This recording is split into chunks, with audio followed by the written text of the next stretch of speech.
Buenas noches, estimados televidentes. Continuando el programa anterior que estuvimos viendo, la administración de Donald Trump, hoy vamos a analizar sus políticas, digamos, más específicas y sus relaciones con, digamos, los principales países que confluyen y confrontan la política estadounidense a nivel geopolítico. En este caso vamos a empezar por el caso de Rusia. Habíamos hablado en el programa anterior que el caso de Rusia internamente en los Estados Unidos había estado de una u otra manera influenciado por esos alegatos que existen de las relaciones, muchas veces comprobadas, otras no comprobadas, de los principales personeros, principales miembros del grupo de Donald Trump, incluso los que asumieron el primer gabinete de Donald Trump con supuestos agentes de los servicios especiales rusos. Eso lo habíamos visto en el programa anterior. Ahora, ¿cómo se ha visto la relación de Trump con Rusia? Yo creería que habría que hacer una disección de dos puntos.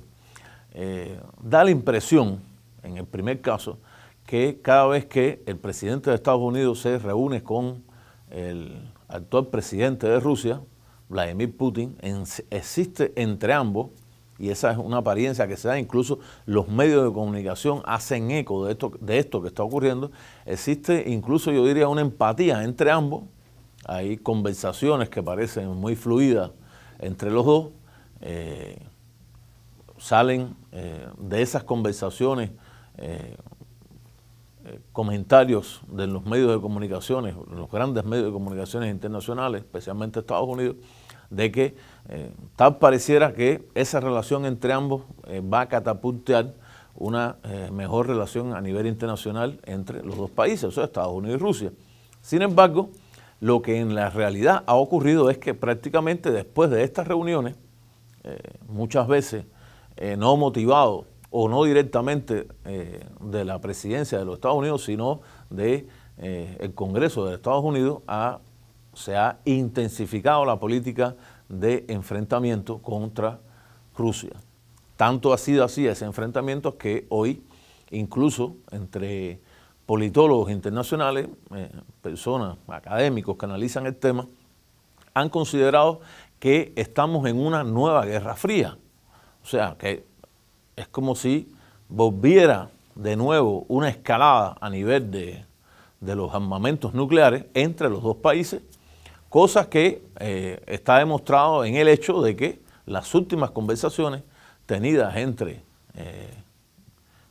la parte rusa, muchas veces encabezada por el propio presidente Vladimir Putin, y la parte estadounidense, unas veces encabezada por Mike Pompeo, otras veces encabezada por el secretario de Seguridad Nacional, Bolton, tal parece que después de las reuniones, hablando de una manera, yo creería, muy franca entre ambos, están hablando incluso de que hay que renegociar los tratados de limitación de armamentos que se habían firmado en la época sobre todo de Gorbachev, primero con Reagan y después con Bush padre, lo cual evidentemente es una muestra de que si no se ha iniciado, por lo menos tal parece que si las conversaciones entre Estados Unidos y Rusia no van por un buen camino, evidentemente traerían consigo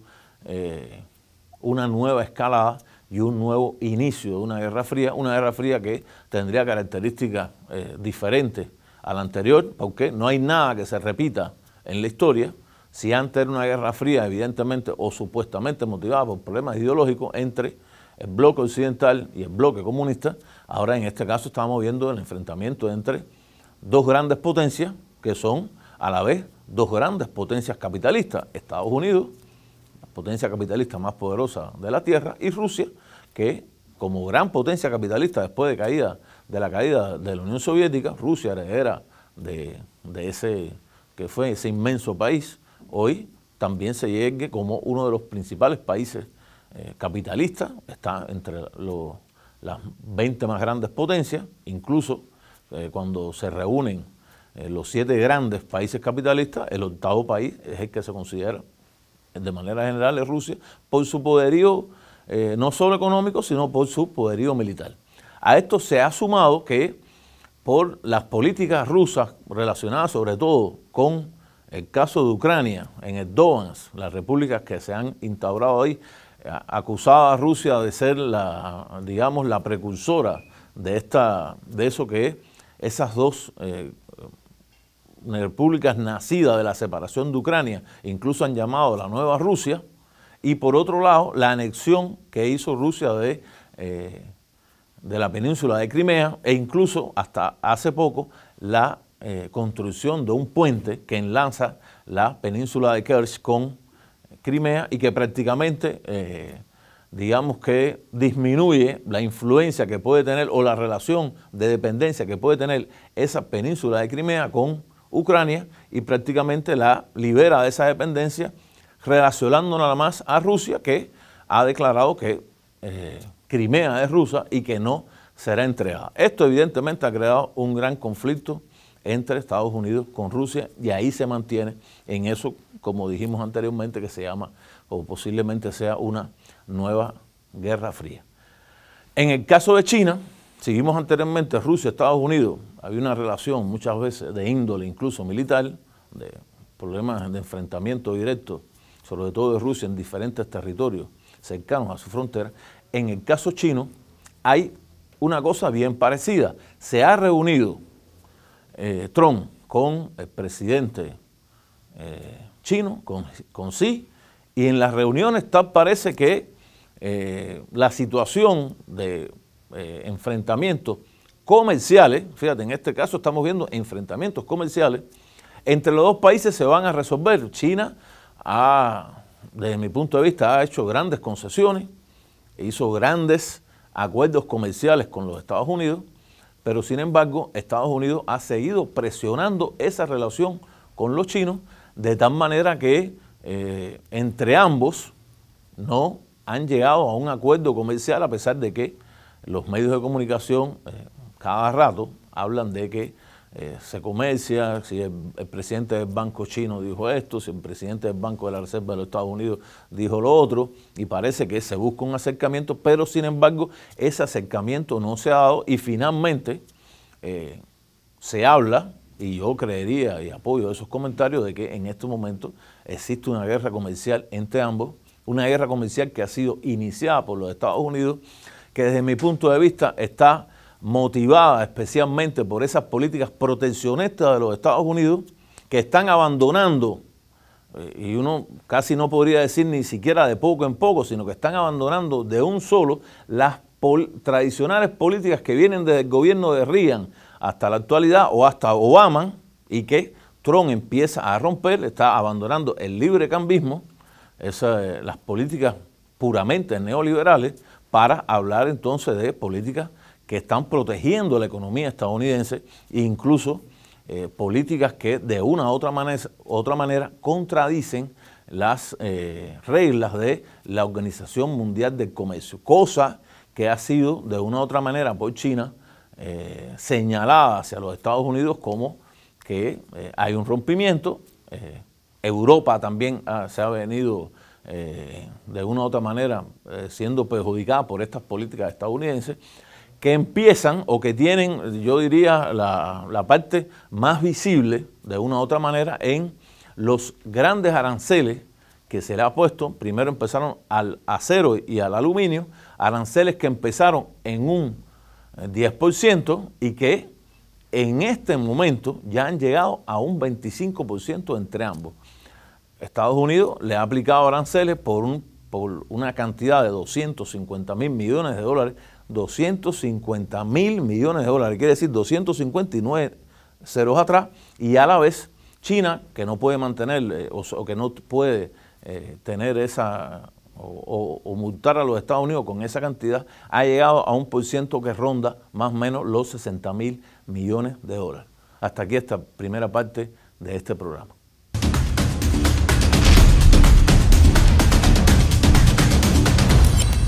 Continuando la parte anterior, nos hemos quedado en China. Vamos a pasar ahora para la Unión Europea. En el caso de la Unión Europea, Estados Unidos, evidentemente, si en un primer momento esos aranceles que le está aplicando a China,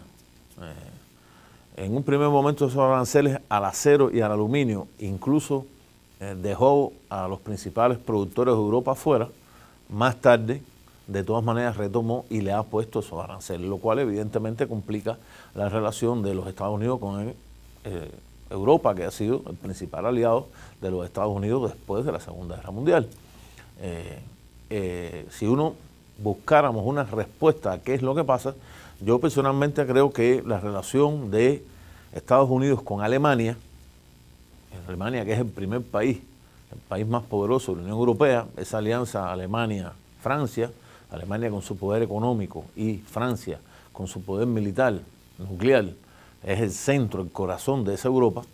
pero Alemania es el segundo mayor acreedor de deuda de los Estados Unidos después de China, lo cual evidentemente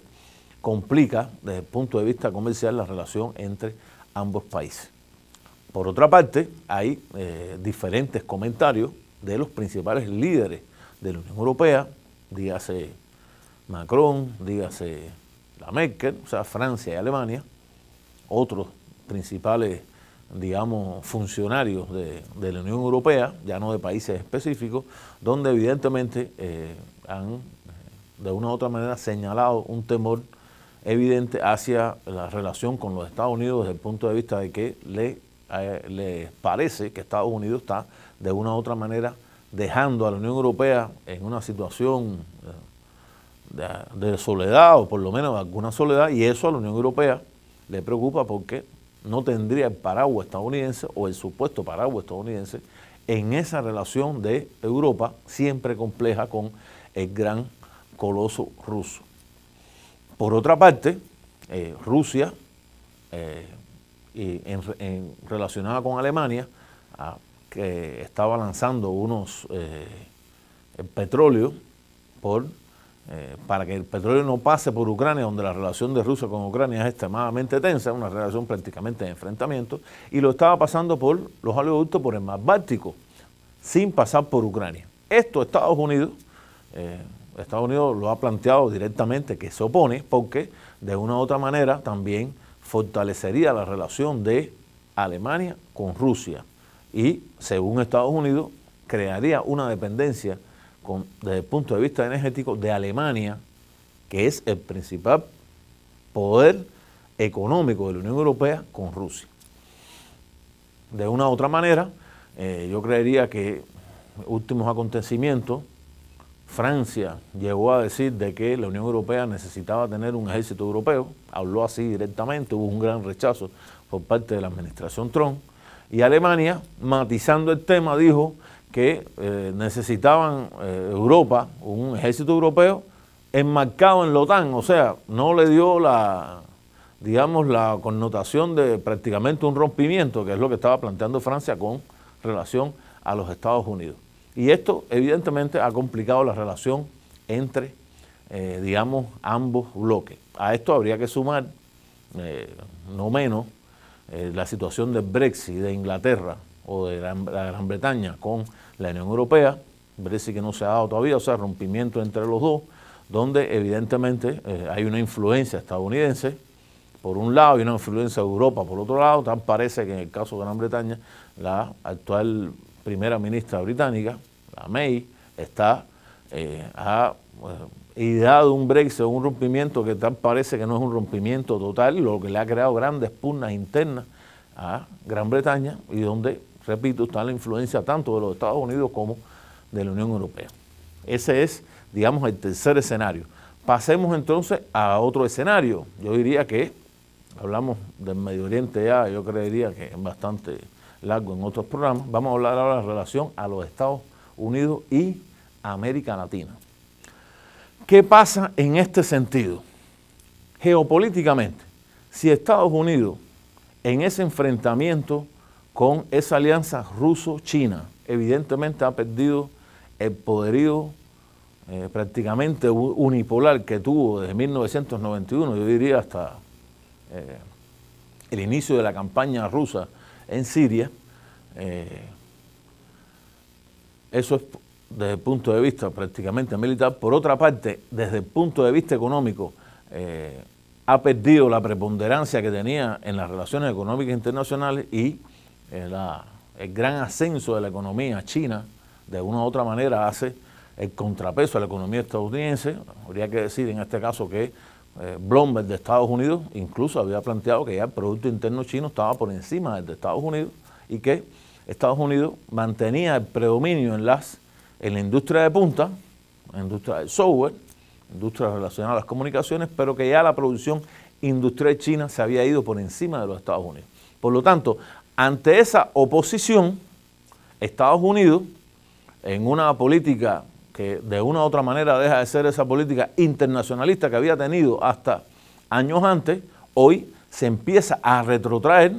empieza a adoptar políticas proteccionistas, y esas políticas proteccionistas, donde sobre todo Estados Unidos las puede aplicar, evidentemente, y que lo sigan de una u otra manera favoreciendo, es en América Latina.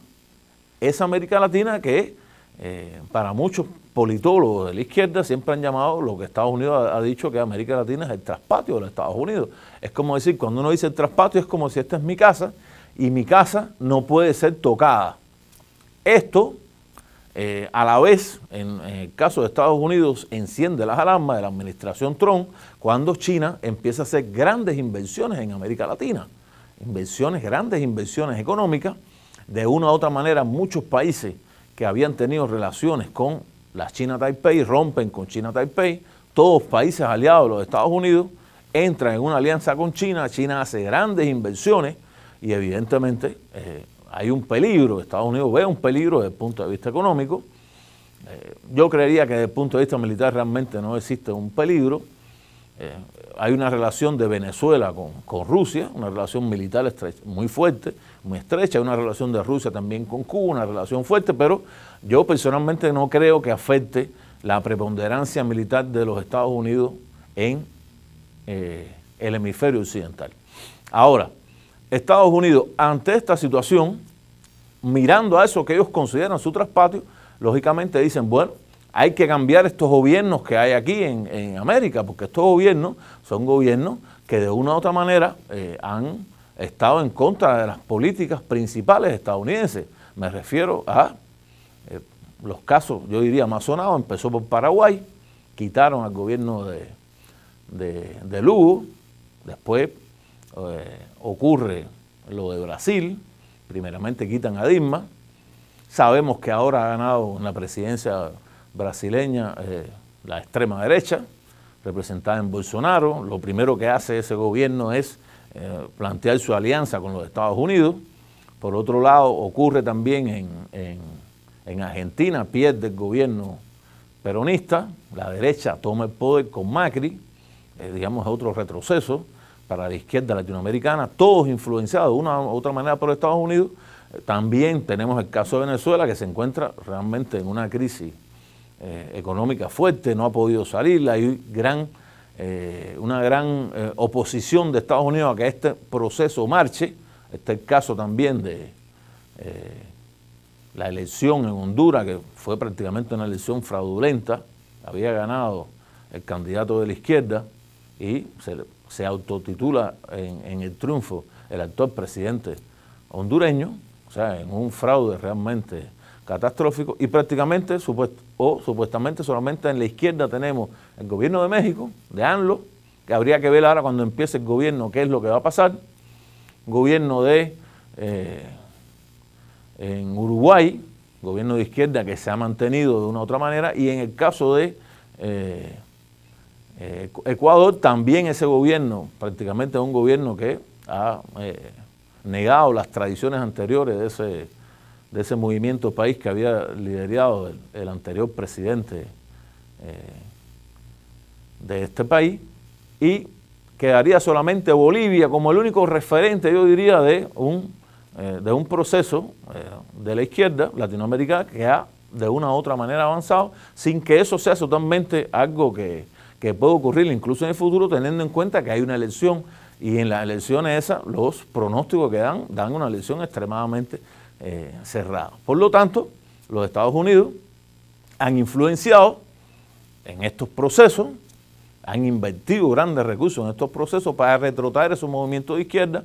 a lo que también hay que sumar que internamente esos gobiernos de izquierda han tenido grandes problemas relacionados a la corrupción. Y cuando uno habla de corrupción, estamos hablando de que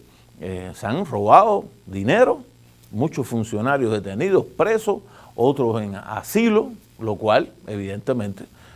ha complicado esa situación de la izquierda que para muchos críticos, y yo creería que en gran parte tiene razón, está relacionado a estos casos de corrupción. O sea, llegar al poder, y llegar al poder en ese momento dejan de ser partidos realmente de izquierda, se convierten en partidos electorales y a la vez empiezan a usar el Estado para beneficio propio. Esto evidentemente ha perjudicado extremadamente el panorama. Ese panorama en América Latina a la vez se complica con el tema de la migración, porque al crear condiciones, digamos, cada vez donde la derecha empieza a aplicar otra vez esas políticas neoliberales que lo que afectan es a las grandes mayorías, el lugar más débil de esa América Latina es Centroamérica. O sea, el lugar donde más pobreza hay, incluso más extrema pobreza. Y entonces, en la relación de América con Estados Unidos, este factor migratorio se empieza a ser un factor extremadamente, yo diría incluso visible, porque no es que antes no ocurriera, hay un gran flujo migratorio de sur a norte, en el caso de Estados Unidos, de América Latina hacia Estados Unidos, es pasando la frontera hacia Estados Unidos, donde ese flujo migratorio se hace visible a partir de estas caravanas que desde Centroamérica, sobre todo Honduras, Guatemala y El Salvador, empiezan a esos movimientos que unos dicen ya que no es migración y que estamos hablando de